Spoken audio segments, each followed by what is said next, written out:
And start. Yeah, okay. Start a recording. Oh, yeah, it's working.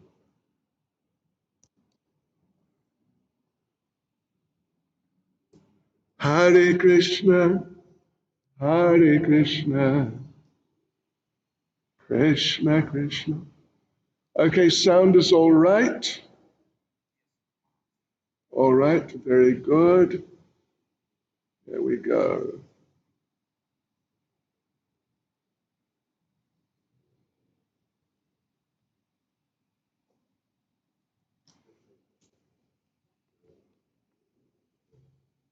So, devotees, welcome to our,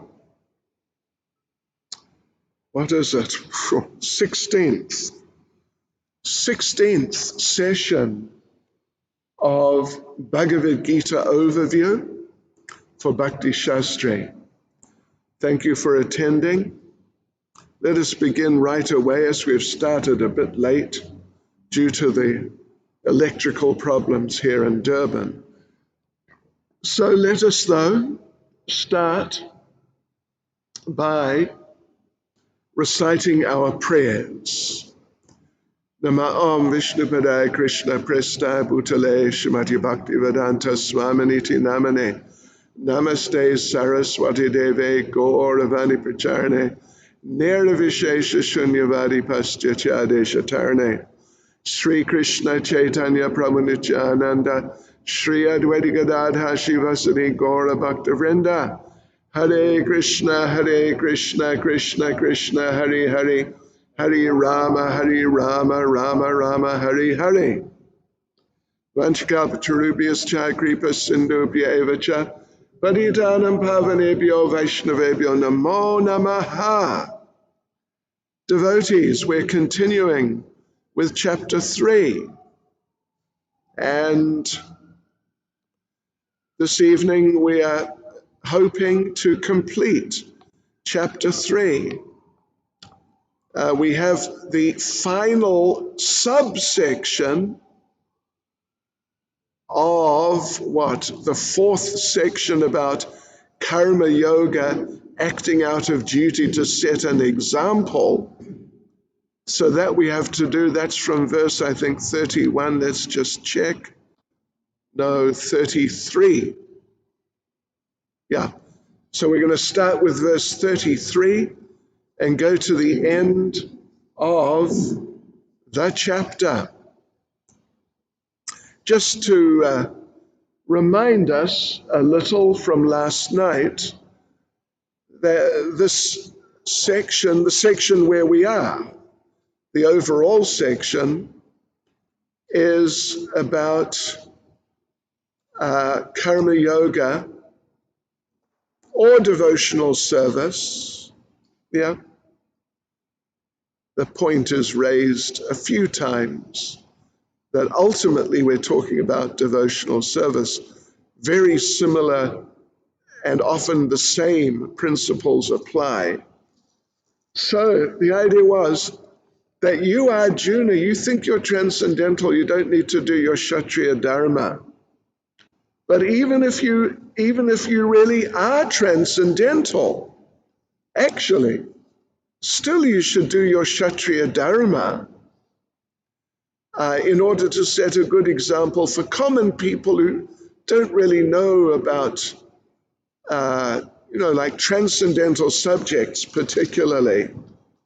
But when you do your Kshatriya Dharma, you do it in Krishna consciousness, with detachment, being attached to Lord Krishna, to the Lord himself. You do it like that. So you're not just setting an example of being a Kshatriya. You're setting an example which is connected with Krishna consciousness. And in this way, if the people are encouraged nicely by good example and good teaching as well, then they can come to the transcendental level. Even though they're starting from ignorance, they can come to the transcendental level and ultimately they can go back to Godhead. So that is what we discussed last night. And this evening, we are going to go on from verse 33 to verse 35. That's the last subsection, little small division within that overall fourth part about setting an example. So this is now titled, One Should Perform One's Duty in Krishna Consciousness according to one's nature without attachment or aversion. Okay. So let us just read. There's only 3 verses. Let us just read those 3 verses, and then we'll go back and look at them in a little detail. So verse 33, even a man of knowledge acts according to his own nature, for everyone follows the nature he has acquired from the 3 modes. What can repression accomplish? Yeah, this is similar. Oh, anyway, we're just reading the verses. I'll comment shortly. Okay, so what can repression accomplish? There are principles to regulate attachment and aversion pertaining to the senses and their objects. One should not come under the control of such attachment and aversion because they're stumbling blocks on the path of self-realization. That's an interesting point. Yeah, important point. Watch out for attachment and aversion. And 35, it's far better to discharge one's prescribed duties, even though faultily, than another's duties perfectly. Distraction in the course of performing one's own duty is better than engaging in another's duties, for to follow another's path is dangerous. Okay, those are the 3 verses we're looking at first of all, 33 to 35. Let's just have a little closer look now. 33, even a man of knowledge acts according to his own nature, for everyone follows the nature he has acquired from the 3 modes. What can repression accomplish? So, of course, what Arjuna is suggesting is a program of repression. Just repress my Kshatriya nature and act like some sort of renunciate, which it's just not Arjuna. It's just not Arjuna. So, this reminds us of verse 5. If you remember verse 5, it was very, very similar idea. Let me just read verse 5. Everyone is forced to act helplessly according to the qualities he's acquired from the modes of material nature.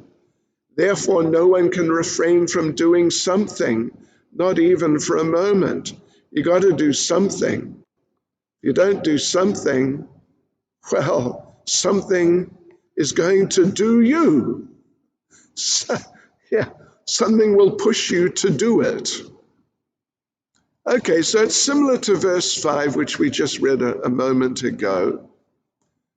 And in the purport here, Srila Prabhupada makes the point that to get free from these things, to get free from the modes, you have to be Krishna conscious. There's no other way. You can't really force yourself to do something you don't want to do, or not to do something which is just really you. Yeah. But if you're Krishna conscious, then you can transcend these things, not just like on the spot, but gradually. Gradually you can do your duty in a renounced spirit for the pleasure of Krishna, and gradually you will progress and become free from the modes, become transcendental. Yes, so, and Prabhupada makes the point that there are many people who are trying to be yogis, trying to be some sort of spiritual person, but because they're not ready, even though they try, after a while they fail. So Prabhupada goes on to explain, this is all in the purport there, it would have been better if they stayed in their position rather than sort of like before they're ready, prematurely try to renounce things. Yes. So there are many of these yogis who are under the influence of their own particular material nature, and they just can't deal with them. So better they just continue on in varnashram type situation until they're more purified. And Prabhupada in, I think it's the last little sentence or so of the purport, Srila Prabhupada says, no one should suddenly give up his prescribed duties and become a so-called yogi or transcendentalist artificially. It is better to be situated in one's own position and to try to attain Krishna consciousness under superior training. Thus one may be freed from the clutches of Krishna's Maya. Well, this is the point that we're making here. Don't take big chances. Carry on doing your duties in a renounced spirit as much as possible, offering the results to Krishna as much as possible. Gradually purification will happen, and you'll be able to give up those sort of karma kandya Vedic varnashram duties and come to a higher level. So 34, there are principles to regulate attachment and aversion pertaining to the senses and their objects. One should not come under the control of such attachment and aversion because they're stumbling blocks on the path of self-realization. Yes, so the point and principle is that one has to do one's duty. It's being advised that you do your duty, but in a spirit of detachment. And that detachment is from becoming detached from, you could say, enjoyable things on the material level. And you have to become free from aversion, detached from aversion, just trying to reject things, and you may end up thinking of them more because you're thinking how to reject, like that.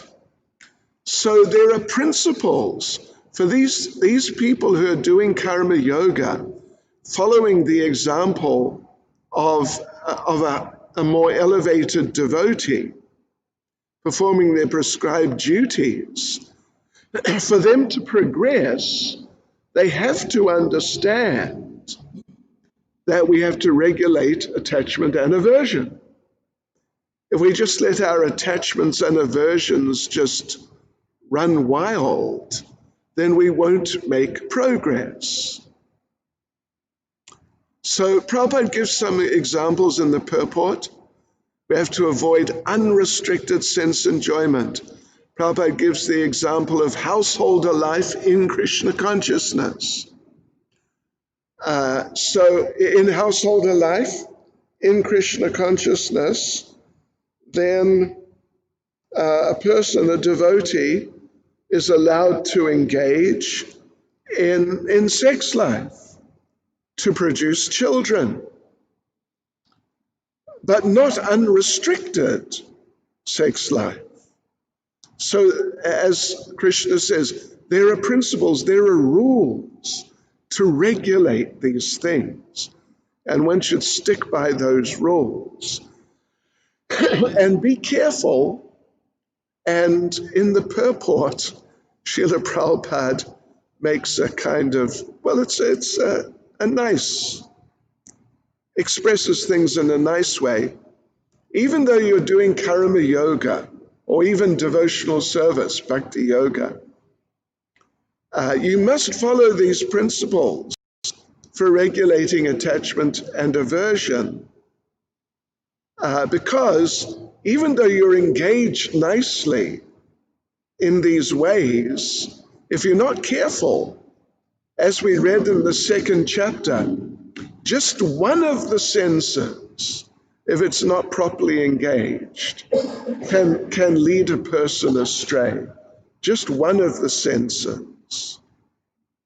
And so Prabhupada says, there is danger even on the royal road. Back in the old days, I don't know, 100 or 200 years ago and more, at least in England, I'm aware, there were two sets of roads. One set was for the common people like you and me. The other set, which was much nicer, was for the royalty. But still sometimes accidents happened on the royal roads. Not as much as on the common road. Yeah. All right, and so now 35, and this is a slightly different point, but it's very relevant for Arjuna, and in general, it's a very important point. It's far better to discharge one's prescribed duties, even though faultily, than another's duties perfectly. Distraction in the course of performing one's own duty is better than engaging in another's duties, for to follow another's path is dangerous. So the thing is, well, in the purport, Prabhupada talks about those who are Brahmins should do Brahmin duties, those who are Kshatriyas should do Kshatriya duties, and not get mixed up, generally. Arjuna, of course, is suggesting that even though he's a Kshatriya, he should stop doing Kshatriya duty and engage in something along the lines, at least, of Brahminical duty. You know, it's hardly even like real Brahminical duty, what Arjuna is suggesting. Anyway, it's something related. So Krishna's saying to him, because Arjuna is facing this very position, he's thinking of doing someone else's duty, and he thinks he can do that better than he can do his own duty of being a Kshatriya and fighting. But the problem is, and it's a very serious problem, is that, and it applies in the case of Arjuna specifically, but it may apply to us also, is that temporarily, due to some circumstances, a person may feel, I don't want to do my duty. This is exactly Arjuna's situation. Oh, let me do some other duty. Due to some circumstances, some emotions being stimulated by some situation, a person may feel attracted to doing someone else's duty. but it's just because of the force of circumstances. And when things normalize themselves again, then the person will find that they can't continue doing the other person's duty because it's not really who they are. And they will just lapse back into their regular duty. This is what Krishna is telling Arjuna, that right now, because of the circumstances, you may feel that you don't want to be a Kshatriya, you want to be a Brahmin, maybe. But after a while, when things settle down, your Kshatriya nature will just push you. You'll have to go back to Kshatriya activity.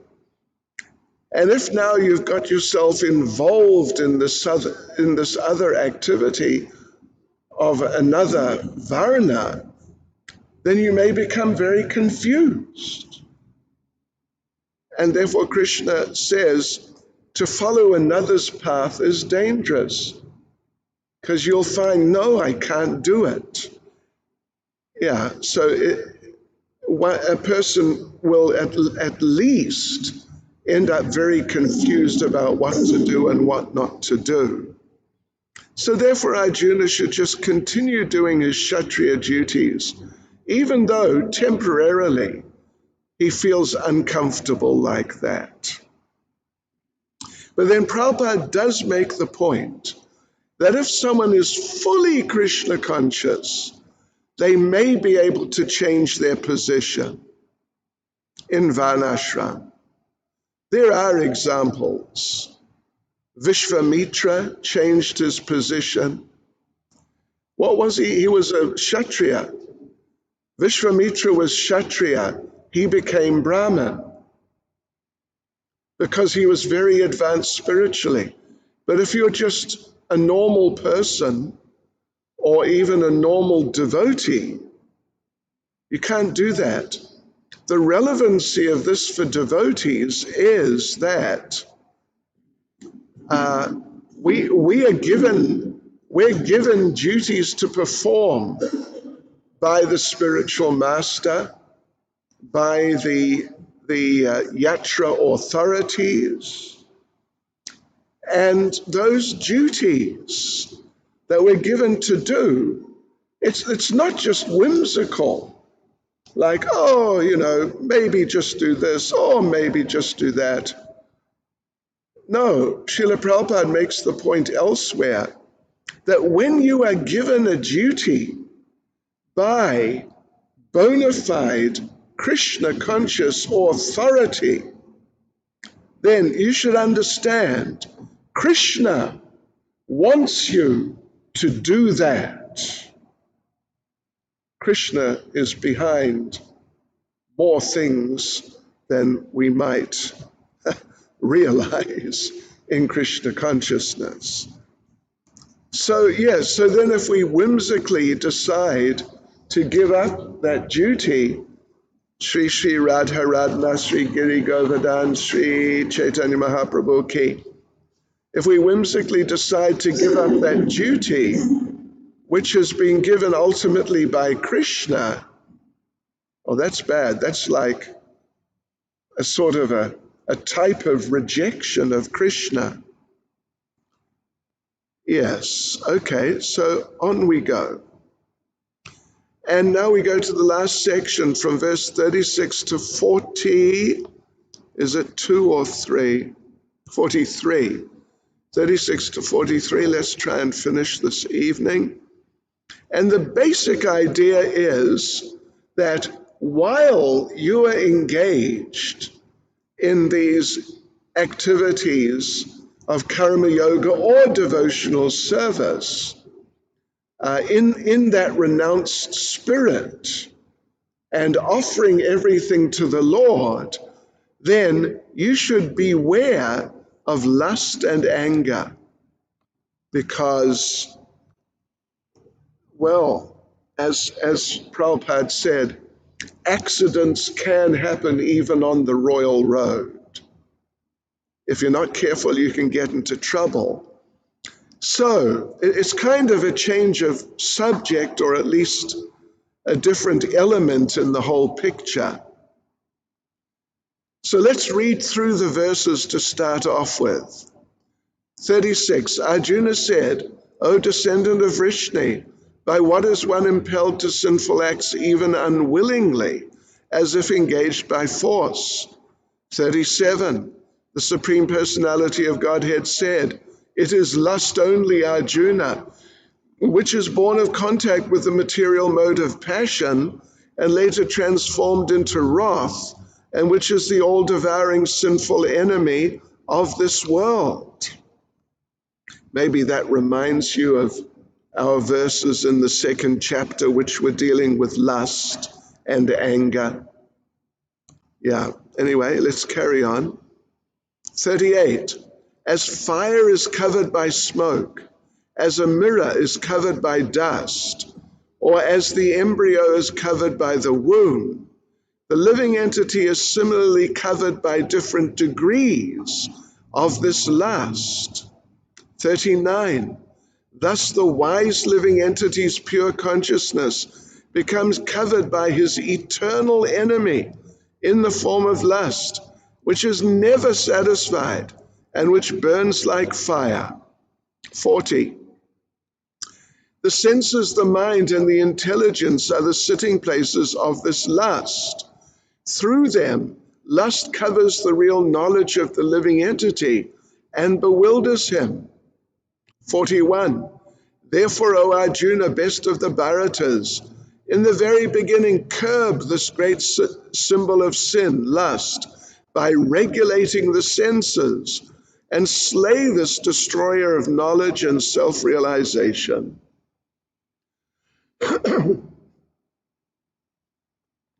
42. The working senses are superior to dull matter.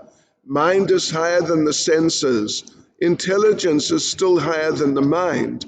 And he, the soul, is even higher than the intelligence.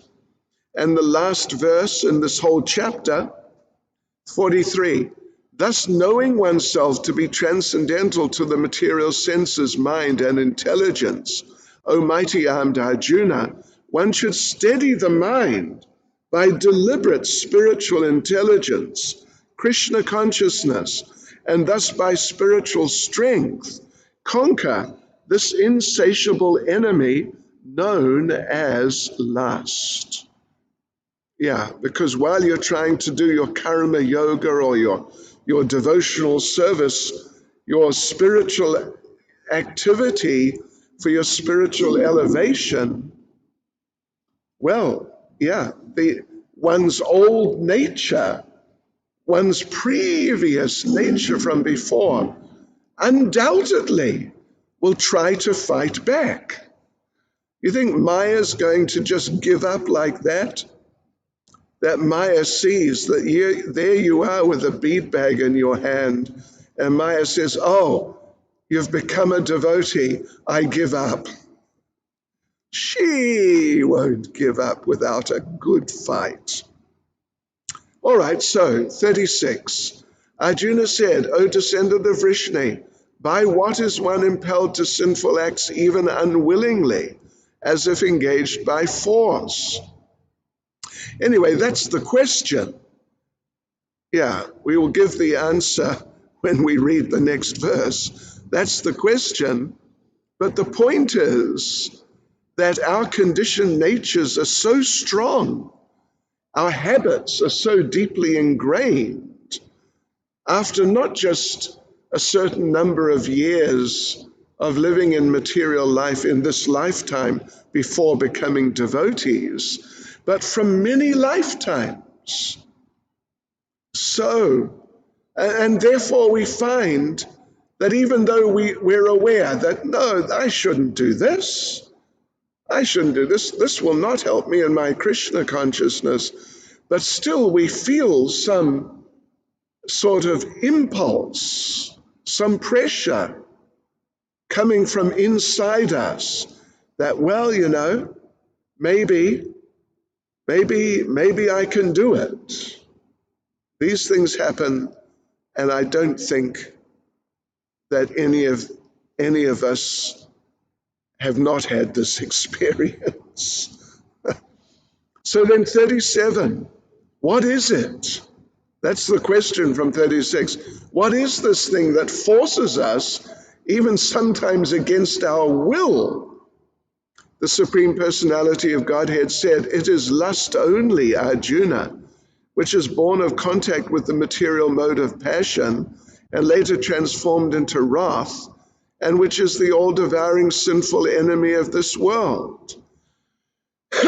Anyway, you remember, I'm sure, from the second chapter, those famous 2 verses, while contemplating the objects of the senses, attachment arises, from attachment lust develops, and then you try to enjoy whatever it is that you've become attached to. It may be a member of the opposite sex or whatever, some material thing. So then you lustily try and enjoy it, but then you find that the result of that is not satisfaction and peace, but is you become angry, you become disturbed.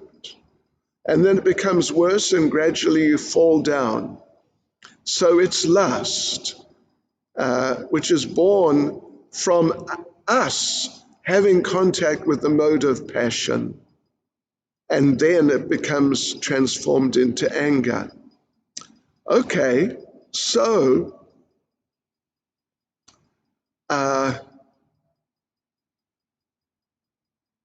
what happens then, Prabhupada explains in the purport, is that we have a natural love for Krishna within us already, but it becomes, due to contact with Maya, it becomes transformed into lust. And you may think it's still love, but it's not, it's lust. Love means the desire to please the beloved, and lust means the desire to please me. And Prabhupada says, just like milk may be soured and made into yogurt, some sort of souring agent is put in, and then the milk, which is naturally sweet, it becomes sour. Yes, so like this all happens through misuse of our minute independence. Yeah. And the idea is, in the material world, that if we try to enjoy things through lust and we become frustrated, then if we've got at least a little intelligence, then we'll understand that no, this whole program is not right. Prabhupada does mention that it's possible, for example, to use anger in devotional service, like Hanuman. He punished Ravana. He used anger, but he was not being used by the anger, or even lust, like householders having children. They're using lust, but dovetailing it into Krishna consciousness to have a nice Krishna conscious family, and becoming purified in the course of doing that, as long as they do it nicely, of course. Well, Srila Prabhupada explains something interesting here. Listen to this. Elsewhere, he says, Narottam Das praise in Prema Bhakti Chandrika, I will engage lust, anger, greed, illusion, madness, envy, and pride in proper ways in Krishna consciousness. And by defeating these enemies, I'll feel happiness in my heart as I peacefully worship Govinda. I will engage lust by offering it in Krishna's service, means in Krishna conscious household life. I will direct anger towards those who are envious of the devotees, like we mentioned Hanuman, or Arjuna for that matter, at least when he eventually does fight. I'll be greedy to hear the topics of Hari, in the association of devotees. I'll feel illusioned without achieving my worshipable Lord. I'll be maddened while singing the glories of Krishna. In this way, I'll engage these enemies in their proper places. 38. As fire is covered by smoke, as a mirror is covered by dust, or as the embryo is covered by the womb, the living entity is similarly covered by different degrees of this lust. So 3 degrees: fire covered by smoke, mirror covered by dust, embryo is covered by the womb. So,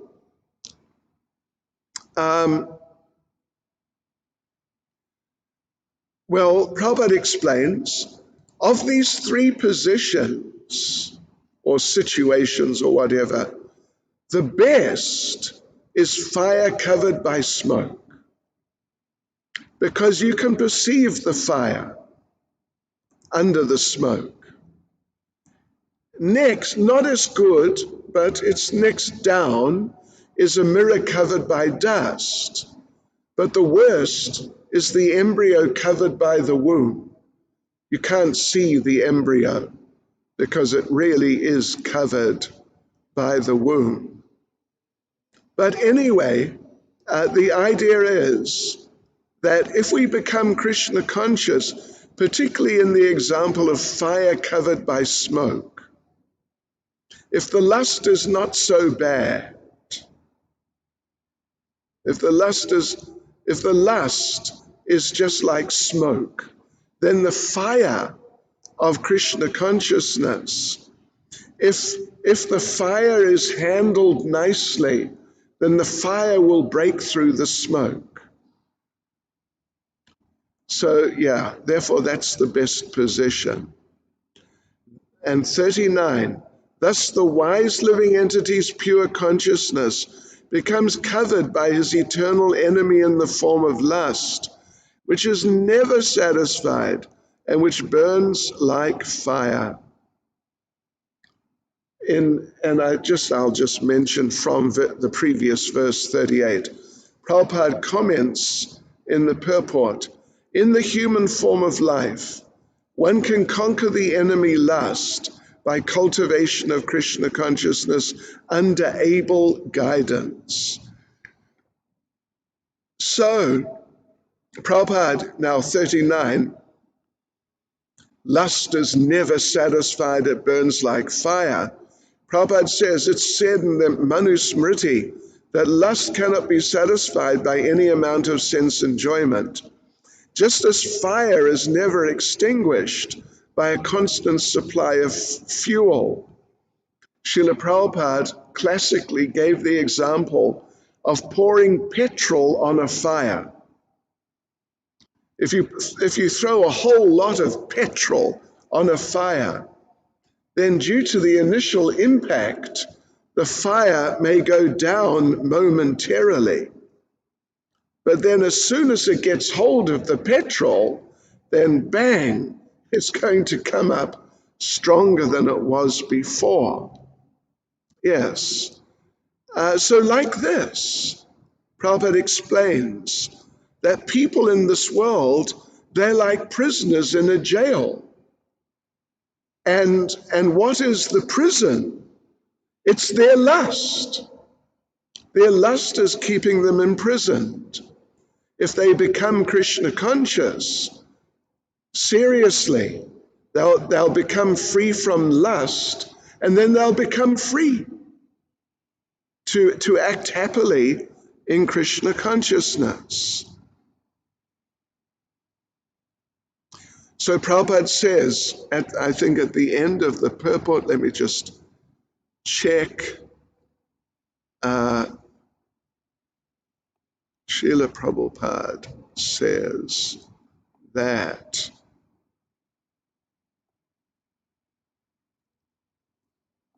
what am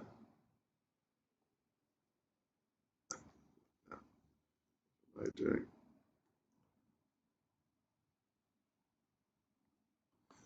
Srila Prabhupada says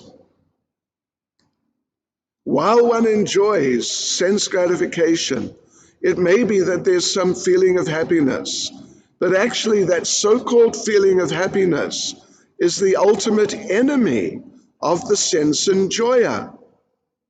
Yes, they engage in sense gratification hoping for happiness, and maybe they get some happiness, chapala sukha, flickering happiness, but that happiness is really the problem, is the enemy, because then they feel, yes, well, I should do it again because I got happiness. In this way, they become more attached.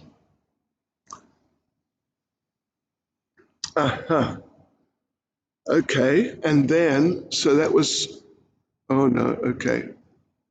That was 39. So now 40. The senses, the mind, and the intelligence are the sitting places of this lust. Through them, lust covers the real knowledge of the living entity and bewilders him. So Prabhupada in the purport makes the point that the enemy lust has captured different very strategic positions in our bodies. The mind, the senses, and the intelligence. Those are the main parts of our existence, really. Yes. And in the purport, you'll see there, Prabhupada says, then the intelligence becomes the capital. Intelligence is the immediate neighbor of the soul. Lusty intelligence influences the soul to acquire false ego, identify with matter, and following that with the mind and senses. So in this way, the soul becomes addicted. Okay. And this is explained in Srimad Bhagavatam 1084, 13. 1084, 13. A human being who identifies this body made of three elements with his self, who considers the byproducts of the body to be his kinsmen, who considers the land of birth worshipable, and who goes to the place of pilgrimage simply to take bath, rather than meet men of transcendental knowledge there, is to be considered like an ass or a cow. 41. Therefore, Arjuna, best of the Bharatas, in the very beginning, curb this great symbol of sin, lust. How? By regulating the senses, and slay this destroyer of knowledge and self-realization. Regulate. First thing is to regulate the senses. So in regard to lust, this is done in household life. If through Krishna consciousness a person is able to not be overwhelmed and dominated by lust, but is able to maintain a celibate position happily, then, all right, then the lust is being controlled by Krishna consciousness. But if someone can't do that and they're really being pushed by lusty desires and it becomes a bit too much, then regulate your lusty desires in household life. And by that regulation, then stability will come. And just like our programs generally are regulated. Every morning we get up at the same time. Everything's the same. It's regulated. Generally, we may do the same service or, certain services the same. It's all part of regulating and then becoming internally stable. And then lust, if along with that, one's nicely engaged in devotional service, then one will overcome the lust. So Srila Prabhupada, in a class on some of these verses, says, everyone in this material world is lusty to varying degrees. Everyone's trying to lord it over material nature. That is lust. The ant is trying to lord it over material nature in his way, and the so-called elevated politician is trying to lord it over material nature in a different way. Lording it over material nature is a sign of lust. On the other hand, Krishna consciousness means offering one's energy to Krishna. Energy is derived from Krishna and it should be offered to Krishna. For example, water is taken from the ocean. It goes to the clouds and again turns to water, falls down as rain, and flows in rivers to the ocean. Similarly, we derive our energy from Krishna. Now, again, if we let that energy glide down again towards Krishna, that is perfection. Verse 42, this is interesting. The hierarchy of the different aspects of our material nature in terms of the makeup, of our material makeup. 42, the working senses are superior to dull matter. Mind is higher than the senses. Intelligence is still higher than the mind. And he, the soul, is even higher than the intelligence. So this is the way the hierarchy is meant to be. That we know who we are. We're the eternal servants of Krishna. That's our real ego. Now we're situated spiritually. Then we guide or we direct our intelligence, make a plan for devotional service. The intelligence tells the mind, engage the senses. So the intelligence makes a plan and then tells the mind, engage the senses in carrying out the plan, and the senses then engage the sense objects in carrying out the plan, and that's the correct hierarchy. But in material life, it's the other way around. The sense object tells the senses, don't I look nice? And the senses say, yes, you definitely do. And the senses tell the mind that look at this sense object, it's great. We must get it. And the mind tells the intelligence, you got to make a plan. Make some intelligent plan so we get the sense object. And the intelligence makes a plan. The plan is carried out. And then the sense object is dominating the person. You've become a servant of the sense object. Like take a cigarette. The cigarette tells the senses, don't I look nice? Wouldn't you like to smoke me?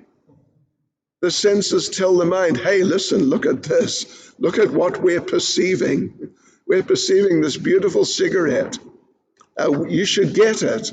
And the mind tells the intelligence, hey, make a plan. We got to somehow get our hands on some cigarettes. And the intelligence figures it out. But the cigarette is controlling. The cigarette is in control. And the soul is just lost, situated in false ego, that I'm this body, and therefore to do like this is the right thing for me.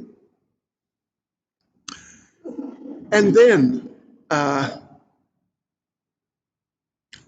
so we've got to be aware of that hierarchy and keep ourselves situated in terms of the hierarchy. So verse 43, last verse, thus knowing oneself to be transcendental to the material senses, mind, and intelligence, O mighty armed Arjuna, one should steady the mind by deliberate spiritual intelligence, Krishna consciousness, and thus by spiritual strength, conquer this insatiable enemy known as lust. So the thing is, one has to be in Krishna consciousness, that I'm the eternal servant of Krishna. Therefore, I will control my mind through intelligence. So then the mind becomes controlled. The mind becomes steady, as Krishna says. Then the senses become steady. And then lust comes under control. So this is the program here. And Prabhupada says here, this is the sum total of this chapter. In the immature stage of material existence, philosophical speculations and artificial attempts to control the senses by the so-called practice of yogic postures can never help a man towards spiritual life. He must be trained in Krishna consciousness by higher intelligence. Yes. So there we are. So that was Prabhupada's concluding words we just read right now from this last purport. Let's just conclude by reading Shri Shri Radha Radhanath Shri Giri Govardhan Shri Chaitanya Mahaprabhu Ki Jai.